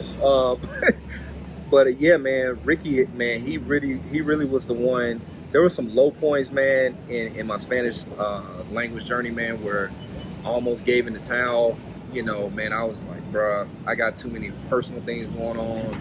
But man, I would see Ricky, man, and he just made Spanish seem so cool, you know, because during that time, man, my family thought I was crazy, man. You know what I'm saying? My friends just, nobody even wanted to talk about me learning a language. Like, I would try to bring it up in conversation with my friends, and they would quickly just change the conversation and go to something else. And I'm like, I had nobody to talk to about it. It was hard, man, but I would see Ricky, man, and I'd be like, yeah. Él es un dominicano, más dominicano. Absolutely. Yeah, but I mean, but you follow Ricky? Yeah, follow Okay. him. And there's another guy that really inspired me, Ace Live. Man, come on. I was about to ask you. You sure we not kidding, man? Hey, we might be. Dude, I love Ace, man. Yeah, he's phenomenal. He's phenomenal man. in so many senses of the word, and he's the definition of traveling with grace, with humility, with generosity, and he makes black men look good. He does, makes man. black men look really good, you know, like, and I respect him so much. also because he's well informed. He goes to these places and he learns. He connects. He asks. It's not just about like, yo, girls on the street. You know, like he's a guy. He's a normal guy. He likes women, but his videos aren't just about, yo, look at all these women working out here right now. Yeah. Like, look what you can come out of here and get. It costs this much. He's like, okay, I actually want to understand your culture. I want to understand your life. You know, connect with people. And he speaks Spanish. He speaks Spanish, French, English. You know, he's Haitian. I know he's Haitian, but I've never really heard Ace speak any French. No, even when he went to Haiti, I didn't I hear haven't Ace. heard him speak it. Oh, okay. I've just heard him say, like, telling people he speaks French. Now here, since you did mention Ace, because I'm always, and it's probably not a good thing, I'm always analyzing my Spanish in comparison with other people, and it's usually with people who live in other countries that have that access. So it's like, okay, how do I compare to them? Because I don't live in another country. I still live in the United States. I'm just traveling, you know. But Ace, I hear him from time to time. He has to, in the videos, he'll speak to somebody at the restaurant or in the store like that, you know. And Ace Spanish ain't that good, you know. Oh, absolutely, absolutely. No, it's not that good. No, Oh, okay. I know. And I don't know how that's possible because Ace been living in Latin America, man, for years. I've been following Ace at least for the last 2.5 years. And I'm like, I know what you don't mean. seem like he Sometimes improving. it comes out a little. He understands well, I think, but it comes out. Oh, ugly. he does. You're right about that. He really does. Yeah. And that makes it different. I think, like, because another thing I've learned from this video is that he learned Spanish growing up. So, like, He did? yeah, like, he's from Miami. Well, yeah, that's So true. I think, Yeah. like, he said in one of his videos, he learned it growing up. So, like, I think that's why he just understands it so well. Okay. And that's why, but yeah, it does come out like it's not grammatically perfect all the No, time, it's you not. know? No. Accent isn't always perfect, but No, it's not. it is, it's very functional, but like I said, he understands very well. And I think at the end of the day, just understanding and being able to generally express yourself is super important, you know? But I'm right there with you. Like, one of my goals out here, being out here in Mexico, I want people to get confused one day, think I'm a black Mexican, you know? Like, I just got my Spanish on lock. That's what I'm going for. Now, since I've been here, everybody asks me where I'm from. So it tells me my accent must be changing some, because if I mean they have Americans here all the time, they would just automatically be able to pick up on that gringo accent. So that lets me know that I'm kind of improving. But yeah, everybody's asking me where I'm from. Actually, the last Uber driver I used to get here, he asked me, was I from Cuba? You know, and so I was like, no, interesting, man. You know, I get a lot of people ask me, am I from Dominican Republic? Yeah. Probably because I follow Ricky a lot, and then like he's always, you know, talking like a Dominican. Now, then I would probably say I look at a lot of Capricornio TV. I don't know. No. Don't worry about it. Okay. Yeah, that, and then you ever heard this court show called Caso Cerrado? Nah. Don't worry Casa about Cerrado. it. No, you need to see that. Okay. I'll fill you in on that later. All right. Yeah, but I mean, listening to them, they have a lot of Dominicans, Cubans. Maybe for that, maybe I picked up a little Caribbean accent. I'm not really sure, but yeah, man. I've heard the same thing. I'm kind of wondering, like, I think a part of it is like, at first I had a very not ethnocentric, but a very just like United States centric view. Like, I come out here, everyone knows I'm from the U.S. There's a lot of people from the U.S. Travelers are from the U.S. My thinking was kind of like that at first when I first got out here. This is my first time out of the country, really. Yeah. So but then I started to realize it's like, oh, there's black people out here, but it's not just a safe assumption to be like, oh, that person's from the U.S. Like, I've met Haitian dudes out here, I've met Africans out here, I've met a couple Nigerians out here. You met Africans here? It's a place called Cultural Roots out here. It's a reggae spot. And a dude from Kenya there. All speaking Spanish. It was a very cool experience. A lot of black dudes here in Mexico at this spot playing reggae music. A bunch of black dudes from different parts of the world speaking Spanish. Reggae and not reggaeton. Like, reggae. Okay. Wow. Reggae. Okay. Wow. Yeah. Okay. Cultural roots. Okay. That's something you only learn if you meet people out here. You're not gonna find cultural roots on a top 10 things to do in Mexico City. You gotta talk to people out here. Yeah. But yeah, like, I've kind of got the same thing. Like, where are you from? And like people have started to assume like, oh, your Spanish sounds more like somebody from the Caribbean as well. Yeah. I don't know what it is. I don't know what it is. I don't know what it is, but I took it as a compliment. Yeah, and I would say this too, because it's not that I think me and him, we're just trying to, man, I need to talk about this before we turn this video down. It's not that we're trying to just get another accent because we don't want to sound American. It's like if your accent is real strong, sometimes it affects how people can understand you, if I'm correct. Like if it's a real strong, hard gringo accent, it's hard for Hispanic speakers to understand at times. And you could probably say everything grammatically correct, but you know, if you say it in a way that's so gringo, man, it's hard for them, you know. And it's the same way for us, man. Like, think about the times, man, when you had to call a call center and you got to deal with somebody from India. Shout out to all my people in India. But you know, but you got to deal with somebody from India over the phone. Just a month ago, my mom called me to come to the house because she was having a problem with her modem. And she's like, D, I cannot understand the guys from India talking on the phone. Can you come up here? I'm like, Mom, yeah, I got it. And, you know, and I did go up there and I was able to kind of make through it. But I say that to say, man, like, it's important at some point in your learning stage to start trying to imitate what you hear. Absolutely. You know, start trying to imitate it. You know, like, you hear somebody say something a certain way, and then just like little by little, poco a poco, you start trying to imitate it, and then eventually you get to the place to where me and him, where people start thinking, you know, they don't know where you're from, you know. Absolutely. That's a goal, because I'm like you, I like it when I go places and people have no idea where I'm from. Yeah, absolutely. Like the United States I don't necessarily always want to have the American flag draped around me, like, yes, I'm from the U.S. Like, it's not always the blessing or the attention you're looking for. You know, like, I'm proud of who I am and where I come from and the community I'm a part of, but, you know, like, I'm not a flag waver. I'm not the most patriotic person, like, yeah, I'm from the U.S. Like, hell yeah. I'm like, that's not, like, I'm trying to blend in a sense, you know. I'm trying to not divide myself. I'm trying to blend in, and, you know, it's very easy to, based on some of the energy that we've brought prior, people from the U.S., it's very easy to stand out in that sense. I'm just trying to blend in a little bit. I want to ask you this, man, because you mentioned something. I'm going to ask you this, and then we're going to curtail it. I'm going to finish it off with something and let him take us on home. This last question I want to ask, because I got this a lot when I first, I'm going to start talking louder since this guy wants to roll up. You know what, let me pause the video.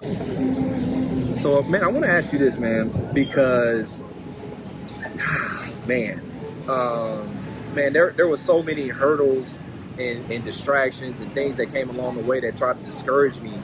One of the things, people started questioning my blackness during me learning a language, like asking me what's the need for me, you know. And I love my grandma.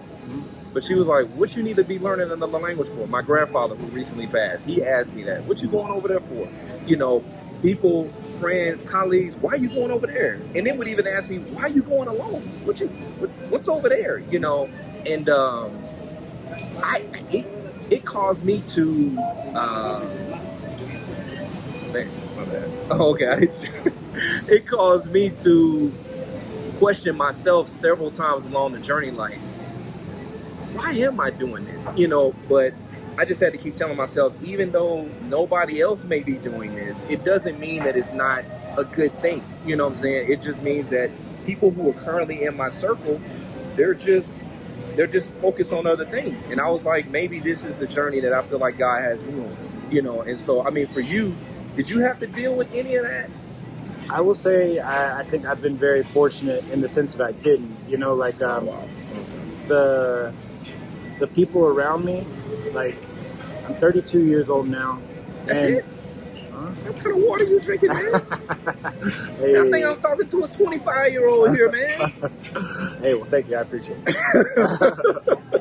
Nah, I'm 32, man. And I've kind of always thought a certain way. I've always kind of thought very internationally. I've always had a different interest in different cultures. So But you said that none of the people around you had passports. That wasn't like Paul, you know, or your other friend, the lady, you know. But you know, like I don't always have everything in common with my friends. You know, like that's true. It's like I love playing music. My friends don't play instruments. You know, like so it's like we might not have all the same things in common, but it's like I didn't really need anybody else around me to nurture that, you know, to make me feel like that was a valuable thing to want. Like that was kind of how I was thinking when I was a kid. Like I was a kid who used to say I'm going to learn Japanese and move to Japan, and like my family was just like, oh, that's what we've always grown up hearing you say. You've been saying this stuff for like 20 years now. So like when I told them I wanted to learn another language, they're like, oh, that sounds about right. That sounds like you. When I told them I wanted to go to Mexico, they're like, you've been talking about this all your life. You're finally doing it. With my friends, the people that I have in my life are similar to me, very open-minded. So like I didn't just receive anybody trying to discourage me. I received mostly support and just like people like applauding my effort, you know, like even like subtly like inspiring other people to kind of do it. Like my nieces started learning Spanish. Like my best friend is coming out here at the end of September to visit me. It's going to be his first time in Mexico. He's been practicing Spanish for the past few months to prepare himself. You know, like how much time is he going to spend? He's only coming out here for like 5 months. Coming to visit. I'm going to show him. It's enough to get his feet wet. Yeah, absolutely. Yeah. But like that's how it is. Like that's somebody that he did not have his passport. He got his passport because I got mine, and I came out here, and I've been telling him how great it is. You know, like I've shown him what Spanish has done for me. He's like, let me start learning Spanish. You know, like I have other international friends who have motivated me along the way, who I see my progress in their journey. So fortunately for me, the people that I did choose to share with believed in me. They're like, when you say you're going to do something, you do it. So they're like, you're probably actually going to go to Mexico, and you're probably actually going to learn Spanish. Like I had people that kind of motivated me, and I think it strengthened it in the fact that I was doing something that we don't always do. Like I don't want to be like everybody else. I want to stand out. I want to be special, and it gave me something to like that I could really push towards, you know, like, and I want to motivate other people, like kind of like you. Like I want to show other people that this is what we can do. Like we are capable of this. There are opportunities open to us if you invest in yourself and do it. But it's like, well, once you do it, it's so worth it. And there are so many opportunities. Yeah, it's totally worth it. I was thinking about your friend. He's coming out here for 5 days. Man, it only took one trip for me to get hooked. You know what I'm saying? Because it's one thing to take classes and to learn. It's another thing to actually step foot and get out of the boat and actually go to a place and be immersed in that culture. And you're like, oh wow, the game is different. I will say this too. How much different is it taking classes versus trying to communicate in the streets? Oh, it's very different. It's so different. You have, first off, in your classes, you're sitting there with your headphones on. You're with the person that is paid to speak to you slowly and clearly. Yes. And simply in a way that you can understand. They're not using slang. They're using very neutral accents. Yep. They are patient as patient can be versus somebody that just comes out and just throws a sentence at you. Like, it's very easy to be like, oh, I know Spanish. I was speaking Spanish for 3 hours online today. Then go out, and the first time I talk to somebody, be like, wait, what? Exactly. You know, so yeah. It's not the same. It's not the same. It can be discouraging because, like, I've been a lot of places, and it takes me a few days to get in the flow. You know, like, because once I go back home, I'm back to talking to teachers again. And even though I asked them, man, can you talk to me how you talk to your family? Like, don't talk to me like this. They just, most of the students that they have, they're more like real beginners. Yeah. And so it's hard for them to switch, you know, and then go back, you know. And so, yeah, man, I say all that to say, man, once I took my, that first trip, man, I was hooked, and I was like, okay, that's where I need to go. Mm-hmm. So I can really analyze my progress, see where I am, and then see what I need to do to get better, so that the next trip that I go on, absolutely, you know, I can progress. You know what I'm saying? From there. Yeah, absolutely. Yeah, and that's exactly how it is. Like, you have to accept I've had to accept like a certain level of like while you're learning, you're not always going to understand everything. You have to be comfortable with not understanding. Sometimes you have to be comfortable with making mistakes. You have to be comfortable with not being sure if the words that just came out of your mouth are correct. But it's like over time you learn to do those things. But it is a thing where you really have to be patient with yourself. Like I don't, just like you said, like you have more time studying than me, but it still takes you time to acclimate. Like you don't just come over just ready, you know, man. like it's and then different. the thing for me, I don't go to the same place normally. So like I've been to Guatemala twice because I actually have friends, like the husband, I knew him when he was in Shreveport before his visa ran out. We went to the same church. He couldn't really speak any English and I couldn't speak any Spanish.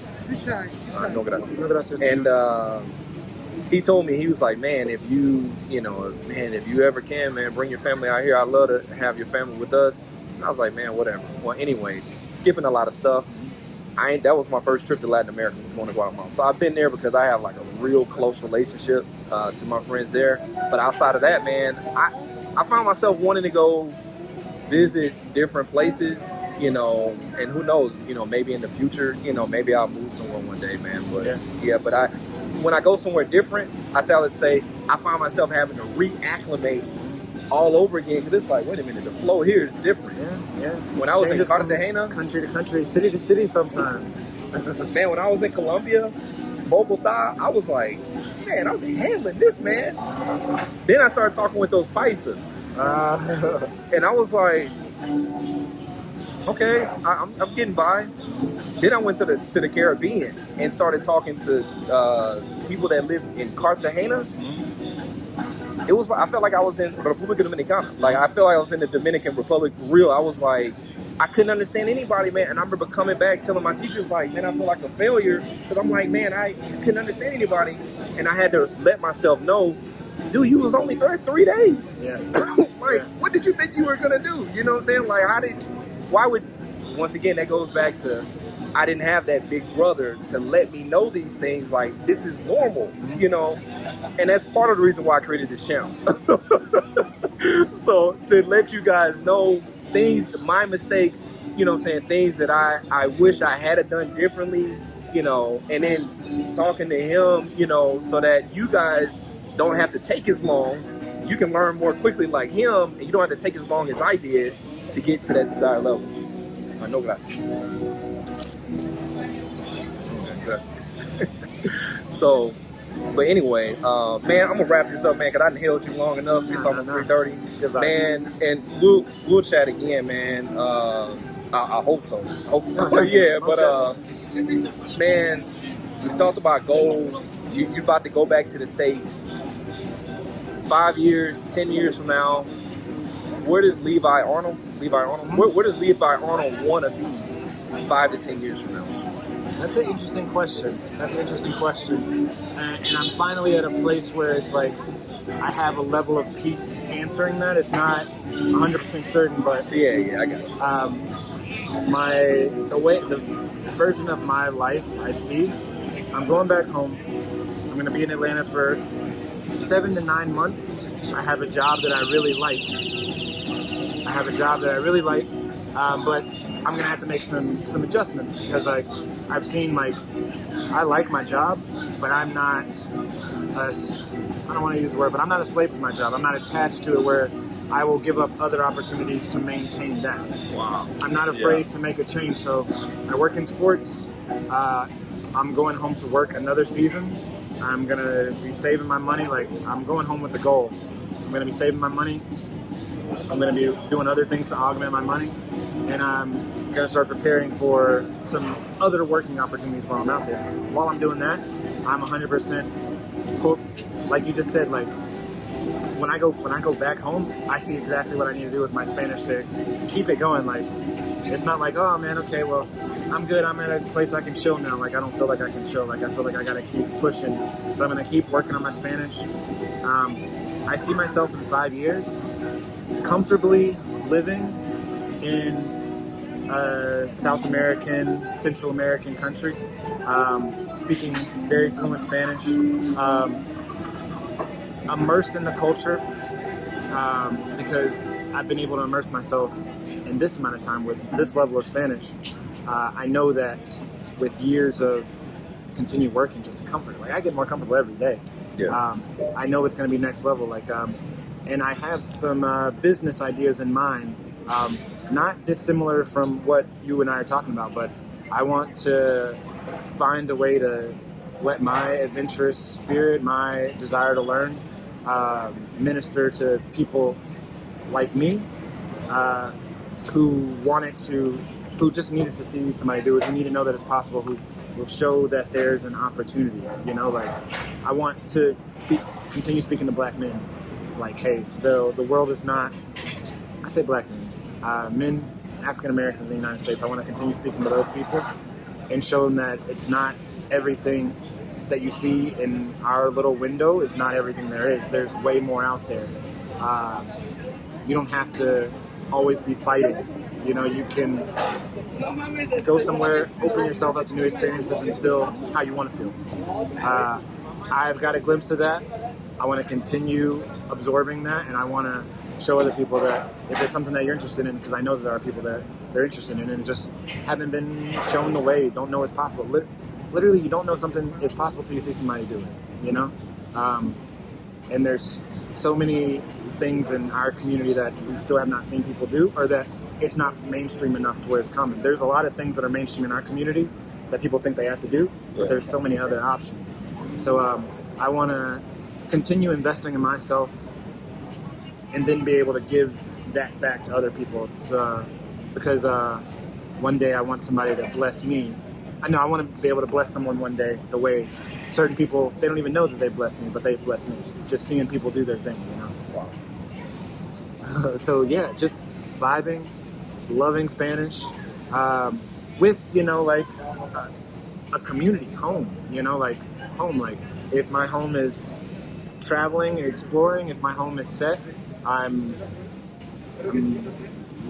see myself outside of the U.S. borders. I see myself in a Spanish-speaking country, loving Spanish, continuing to open the doors that the key of Spanish is unlocking. Wow. Well, when Levi is talking, let me put my head in the camera. So when Levi is talking, yeah, man, there's all kind of things going on my mind. I want to ask this, I want to ask that, but for time purposes, go ahead and shut it down today. I believe we'll have another time to connect, because there's other things that he said that your boy can talk, so I could have went another hour and a half, 2 hours with that. So, but man, appreciate you guys watching the video. Like and subscribe. That way you'll know when the next one comes out between me and him or anything else that I put out. Man, just think about a lot of the things he said, man. Levi talked we did talk a lot about Spanish, but a lot of these things are just like life principles, life goals, that we need to have. And that's what that was the great thing about this, planning goals, setting goals, thinking about the future, not just living for today, knowing that the world is bigger than what's around you, stepping out, getting outside of that bubble, stepping out of the boat, doing something different. It's okay to be weird or be different from what everybody else is doing in the flow. It's okay to go upstream. So anyway, man, bruh. Wow.